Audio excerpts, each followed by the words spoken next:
পৃথিবীতে একমাত্র শান্তির জায়গা হলো যার যার স্থানে সে পৌঁছাতে পারে। আর পুরো গল্পটা শুনলে অবশ্যই আমার সাথে থাকবেন। তো আসসালামু আলাইকুম, সবাই কেমন আছেন? আলহামদুলিল্লাহ আমি অনেক ভালো আছি। তো অনেকদিন পর আরেকটি বড় ব্লগ নিয়ে চলে আসলাম আপনাদের সাথে শেয়ার করার জন্য।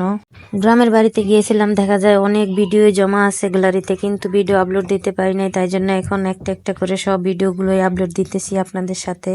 বোনের বাসার দ্বিতীয় দিন কেমন কাটলো সেটাও আপনাদের সাথে শেয়ার করবো। প্রথমে সকালে ঘুম থেকে উঠে চারিদিক ঘুরে দেখি অনেক কুয়াশা, আর কুয়াশা দেখি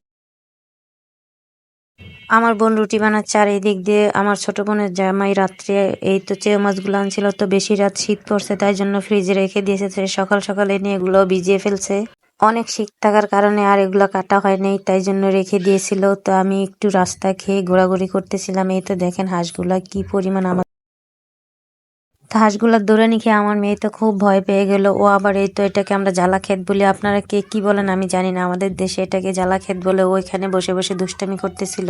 তো একটু ঘোরাঘুরি করে দেখি ওদের ওখানে অনেক লতি আছে। তো আমি এই লতিগুলা তুলে আনছি, আর এই দিনে লতি খেতে আমার অনেক ভালো লাগে।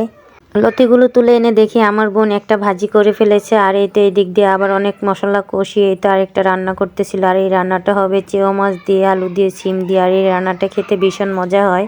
আমাদের দেশে গ্রামে বিশেষ করে শীতের দিনে এই রান্নাটা সবাই অনেক পছন্দ করে খায়। তো আজকে অনেক পদ রান্না করবে, তাই জন্য আপনাদের সাথে ভিডিওটা শেয়ার করছি। আর যেহেতু এতদিন শেয়ার করতে পারিনি, তাই তো চেয়ে মাছের তরকারিটা প্রায় হয়ে এসেছে। এখন ওটাকে অন্য চুলায় দিয়ে আমার বোন আরেকটা রান্না বসিয়ে দিব। আর সব সময় এভাবেই আমরা কাজ করে থাকি। তো দেখেন আবার চেয়ে মাছ ভুনা করবে, যেহেতু আগে সিম দিয়ে রান্না একটা রান্না করলে তো খেতে আর ভালো লাগে না, তাই জন্য দুইটাই রান্না করতেছে। অনেকটি বুনা করে নিয়েছে আর অনেকটি তরকারি দিয়ে রান্না করেছে। তো এই তো দেখেন নিরামিষ তরকারিটা হয়ে গিয়েছে। তরকারিটা নামিয়ে দিয়ে এই দিক দিয়ে চেও মাছও রান্না হয়ে গিয়েছে আপনাদের সাথে কথা বলতে বলতে। তো চেও মাছের ভিতরে একটু ধনিয়া পাতা দিয়ে দিয়েছে। আর এদিকে কথা বলতে বলতে দেখেন আমার এই তো লতিগুলা কেটে ধুয়ে আনতে এত সুন্দর লাগছে বলার বাহিরে। আর আমার বোন এদিক দিয়ে চেও মাছের তরকারিটাও ঢেলে দিতেছিল, আর আমি এটাকে ধরে রেখেছি। আমার কাছে তো খুবই ভালো লাগে শীতের দিন চেও মাছ খেতে। তো চেয়ে মাছ রান্না করে তারপর ডাল বসিয়ে দিল আরেক চুলা, আর এই চুলা আবার লতি রান্না করার জন্য বসিয়ে দিতেছে। আর এই লতিগুলো রান্না করবো। আগের দিন আমরা ইলিশ মাছ রান্না করেছিলাম, আর ওই মাছটা কেউ খায়নি, তাই জন্য ওটার কাটা বেছে ওই মাছগুলা কাটা বেছে একদম সুন্দর করে নিয়েছে। আর এই মাছগুলা পরে দিয়ে দিবে লতির সাথে। আর খেতে লতিটা এত মজা হয়েছে যে আপনাদের কি বলবো, যেহেতু এই দিনের টান টান লতি খেতে এত মজা লাগছে। আর এমনিতেও লতি আমার অনেক পছন্দ, সবসময় আমি দেশি লতি অনেক পছন্দ করি। আমাদের গ্রামের বাড়িতে গেলেই আমি এইগুলা নিজেই গিয়ে আনি, তারপর রান্না করে দেয় আমার মা বোন সবাই, খুব ভালো লাগে।